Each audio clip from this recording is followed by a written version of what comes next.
और ये जो सोने का चम्मच लेकर पैदा होते हैं ना, ये दूसरे भगवान होते हैं। ये किसी के साथ कुछ भी कर लें, कुछ भी कर लें, तो इनको सब कुछ माफ़ होता है। बुरा तो होता है हम जैसों के लिए कि हम लोग हमेशा सत्य के लिए लड़ते लड़ते मर जाते हैं। जेल में भिजवा दो, गोली मरवा दो, सीधा कहती हूँ कि सत्य की आवाज़ नहीं बंद होगी, गोली भी मरवा दो। वो भी 4 लड़कियाँ लाकर नहीं खड़ी कर दी कि वो लड़कियों से कहें कि बोलो बच्चियों कि मनीष ने हमारे साथ रेप किया। वो कह देती, दे देते किसी को 50-50 लाख, 60-60 लाख, 1-1 करोड़ दे देते। इनको क्या फर्क पड़ता है, इनके तो घर बने हुए है। कैसे, कौन सा देश का उसने क्या नुकसान कर दिया, जिसका बाप सरहद पर बैठा, जिसका बाप तुम्हारे घरों की रक्षा कर रहा है सरहद पर बैठा, और उसका बेटे को तुमने ये वाला आरोप लगा दिया। अरे शर्म आनी चाहिए। कहना चाहती हूँ कि अपने बच्चे के लिए कभी आंसू मत बहाना, क्योंकि ऐसे किस्मत वाले बच्चे किस्मत वाली कोख से पैदा होते हैं। हर किसी की माँ के नसीब में उस दिन भी आंसू आएंगे भैया, मैं उस दिन भी रोऊंगी, उस दिन मैं खुशी में रोऊंगी, क्योंकि उस बच्चे ने पीड़ा सही है, निर्दोष होकर भी पीड़ा सही है। उस दिन भी मैं रोऊंगी, और शायद बहुत ज्यादा रोऊंगी, क्योंकि उस बच्चे के साथ बहुत बुरा किया इन लोगों ने। तारीख मिल रहा है मनीष कश्यप को, कैसा आप बैठ के तो आप इंतजार कर रही होंगी कि शायद आज बेल मिल जाएगा, मगर फिर एक तारीख, 20 सेकेंड भी सुनवाई नहीं हुई। डायरेक्ट तमिलनाडु के जो पुलिस के जो वकील थे, उन्होंने बोला कि हमें नेक्स्ट तारीख चाहिए। हाँ देखिए भैया, पहले तो सभी को आपके चैनल से सबको हर हर महादेव, और जो लोग मनीष का समर्थन कर रहे हैं, आपके सभी बिहार वासियों को मेरा नमन साधुवाद, बहुत सारा प्यार। तारीख पे तारीख, तारीख पे तारीख, बिल्कुल सही बात है। और तारीख पढ़नी थी, हम लोग इंतज़ार कर रहे थे। कहीं ना कहीं हमें लग रहा था कि उसको बाहर आने नहीं दिया जाएगा। ये जो पॉलिटिक्स है ना, बहुत गंदी चीज़ है। और ये जो सोने का चम्मच लेकर पैदा होते हैं ना, ये दूसरे भगवान होते हैं। ये किसी के साथ कुछ भी कर लें, कुछ भी कर लें, तो इनको सब कुछ माफ़ होता है। बुरा तो होता है हम जैसों के लिए कि हम लोग हमेशा सत्य के लिए लड़ते लड़ते मर जाते हैं, झुकते नहीं हैं। पर मैं एक बात बता दूं, मनीष कश्यप जो है ना, वो आपका बेटा बिहार का, आपने कहा कि एक नया चेहरा मनीष कश्यप के लिए आया। मैं नया चेहरा नहीं हूँ, मैं बहुत पुराना चेहरा हूँ। जब मनीष जेल भी नहीं गया था, मैं तब से मनीष के लिए बोल रही हूँ, और मरते दम तक उस बच्चे के लिए बोलती रहूँगी, क्योंकि वो सत्य का साथ देता है और सही काम करता है। और सबसे खुशी मुझे तब होती है जब बिहार के ही लोग मनीष का सपोर्ट करते हैं। और कुछ अभी मैं देख रही थी, कुछ उसके विपक्ष में भी बोल रहे हैं, वो सिर्फ भैया अपनी सत्ता चमकाने के लिए, अपना नेम फ्रेम करने के लिए। और बहुत अच्छी बात है अगर उन्होंने टाइम रहते ही अपनी औकात बता दी। ऐसे लोगों की औकात तो सामने आनी चाहिए ना, कि वो कहते हैं ना हमारे में कि इंसान का तब पता लगता है जब आपके ऊपर कोई दुख आता है कि आपके साथ कौन खड़ा, और साथ छोड़ के। अरे आप लोगों का तो मैं कहती हूँ गिनीज बुक में नाम आना चाहिए सभी का। जो आप लोग कहाँ बिहार से चलकर दिल्ली आए, और कहाँ उसके लिए मारे मारे फिर रहे हो, कहाँ आप जेलों में धक्के खा रहे हो कि हम मिलने जाए मनीष के लिए, हम बाइट लें, अपनी जान। आप, मुझे तो लगता है कल को आपको ना कहीं अंदर करवा दिया जाए, कहीं आपको ना उठवा दिया जाए, आपके ऊपर कुछ गलत आरोप ना लगा दिया जाए। तो ठीक है, लगा दो, जेल में भिजवा दो, गोली मरवा दो, सीधा कहती हूँ कि सत्य की आवाज़ नहीं बंद होगी, गोली भी मरवा दो, वो भी खा लूँगी, पर सच नहीं बंद होगा कभी ज़िंदगी में, याद रखना। तुम मेरी जिब तो काट सकते हो, मेरे गोली तो मरवा सकते हो, पर भैया ना तो मुझे तोड़ सकते हो, ना कुछ कर सकते हो। तुम जान भी ले लोगे ना, चलेगा, पर सत्य के लिए इसी तरह मनीष की तरह बोलती हूँ, बोलती रहूँगी। अच्छा, एक सवाल है, जब मनीष को बिहार पुलिस ने पकड़ा, उसके बाद तमिलनाडु उनको ले जाया गया, उसके बाद पता चलता है कि मनीष कश्यप पे NSA यानी रासुका लगाया जाता है, राष्ट्रद्रोह का केस। इसको आप किस तरह देखते हैं कि मनीष कश्यप को फंसाया गया? क्या मनीष कश्यप देशद्रोह का काम कर रहे थे? अरे भैया शुक्र करो, आप लोग शुक्र मनाओ कि उसके ऊपर देशद्रोह का ही केस लगा। अरे इनकी तो सरकारें, ये तो राजे, ये तो भगवान बने हुए आज की डेट में।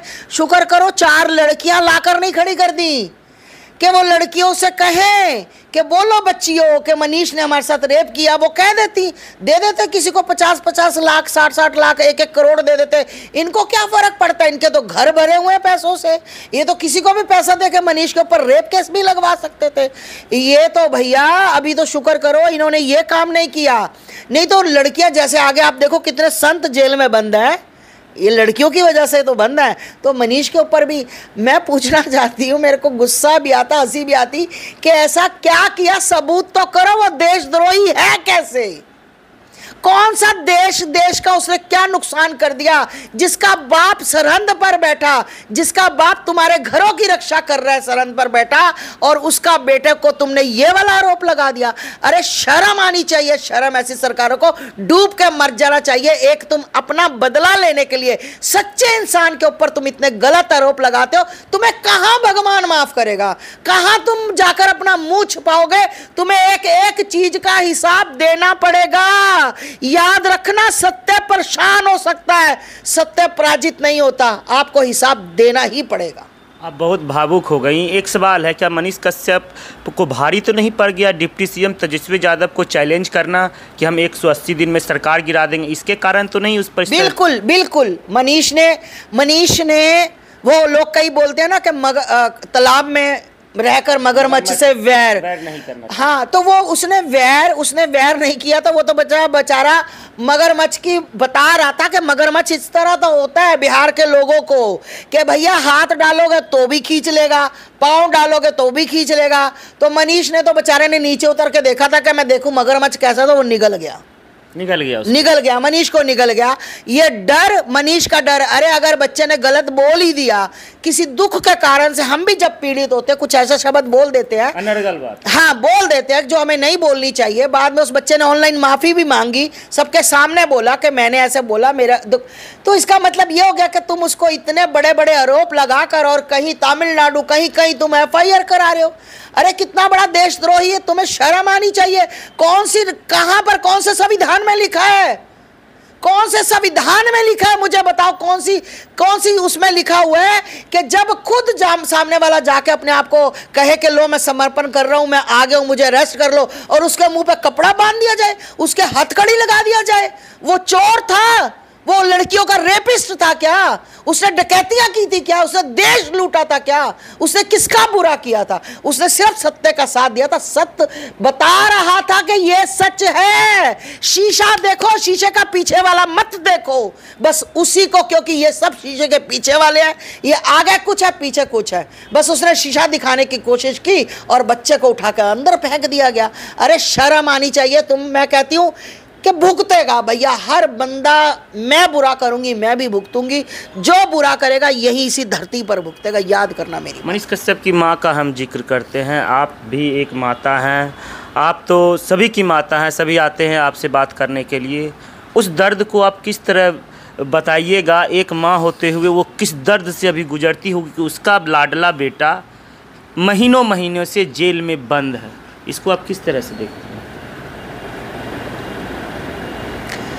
बिल्कुल भैया, इस बात को लेकर मुझे बहुत दुख हो रहा है कि जब उसकी मम्मी की मैं बाइट देखती हूँ, जब उसकी मम्मी को मैं देखती हूँ तो मुझे बहुत दुख होता है कि मतलब जिसका बेटा और सत्य पे चलता। और मैं उसकी माँ को नमन करती हूँ हाथ जोड़कर कि बहन तूने मनीष नहीं, तूने भगत सिंह पैदा किया।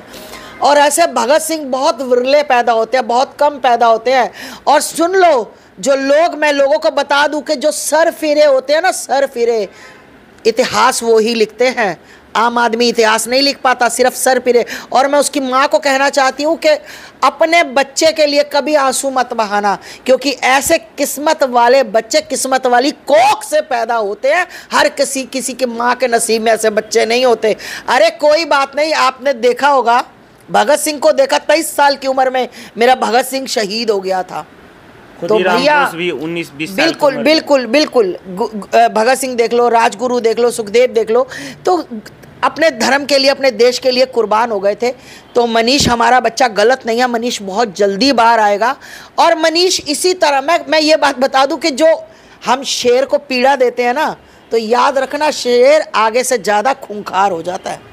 ये बात आप याद रखना, जिसको ज़्यादा दुख दोगे ना, वो सहता सहता सहता उसके अंदर दुख सहने की क्षमता भी खत्म हो जाएगी। फिर वो या इधर का या इधर का, फिर कहानी खत्म। आस्था माँ हमसे बात करते करते भावुक हो गई। इनके आंखों में आप आंसू भी देख सकते हैं। इनसे लास्ट सवाल रहेगा, जिस दिन मनीष कश्यप जेल से रिहा होगी माँ, आप बताइए उस दिन आप क्या कीजिएगा? आज तो आंसू बह रहा है, बहा रहे हैं आप, उस दिन क्या मेरे कीजिएगा? उस दिन भी आंसू आएंगे भैया, मैं उस दिन भी रोऊंगी, उस दिन मैं खुशी में रोऊंगी, क्योंकि उस बच्चे ने पीड़ा सही है, निर्दोष होकर भी पीड़ा सही है।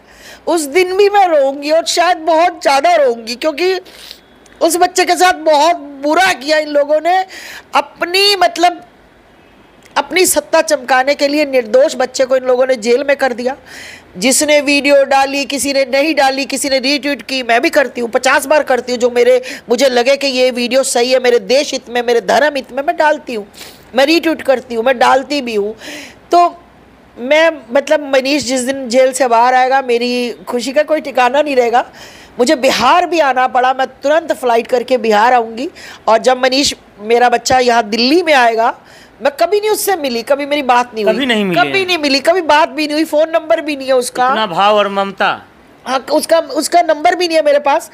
पर मैं अपने घर में नवग्रह शांति का, जो भी उसके ऊपर बुरी नजरें, बुजरी बलाएं हैं, और महाकाल से यही कहना चाहूँगी कि इसी राख में स्वाहा हो जाए, इसी भूति में स्वाहा हो जाए, कि उसके ऊपर आज के बाद कोई कांड ना हो, और वो बिल्कुल निर्दोष है भैया, मान के चलो। आज मुझे इस बात की खुशी है कि आप लोग उसके समर्थन में हो। बहुत खुशी मुझे इस बात की कि बिहार का बच्चा जिसके लिए मनीष ने कुछ किया, आज खुल के बोल रहा है। आज उसको किसी सरकार का कोई डर नहीं है। मरना तो एक दिन सबको ही है भैया, सबको मरना है, पर जो सत्य के लिए लड़ के मरता है ना, माना वही जाता है। ऐसे तो कुत्ते बिल्लियां तो रोज के मरते हैं, क्या फायदा से मरने का, जो सत्य के लिए न लड़े। हमारे साथ आस्था माथी बहुत भावुक हो गई लास्ट में बात करते करते, क्योंकि मनीष कश्यप बहुत दिन से जेल में है। जैसे ही मैंने उनकी मां का जिक्र किया तो इनके भी आंखों में आंसू आ गए। अभी हम लोग दिल्ली में हैं। आज सुप्रीम कोर्ट में मनीष कश्यप के प्रकरण में सुनवाई हुई, मगर ज़्यादा देर तक कुछ नहीं हुई, क्योंकि तमिलनाडु पुलिस की तरफ से जो वकील थे, सिब्बल साहब है, मगर आज जूनियर वकील आए थे और उन्होंने बोला कि हमें और कुछ समय चाहिए। तो सुप्रीम कोर्ट के द्वारा उन्हें 8 मई तक का समय दे दिया गया है। और मनीष कश्यप के जो वकील थे, उनका कहना है कि 8 मई को हम लोग लगे हुए हैं, हो सकता है बेल भी दिला दे, और हो सकता है NSA यानी रासुका भी हटा दिया जाए। आप लोग कमेंट करके ज़रूर अपनी राय दें इस वीडियो में। धन्यवाद।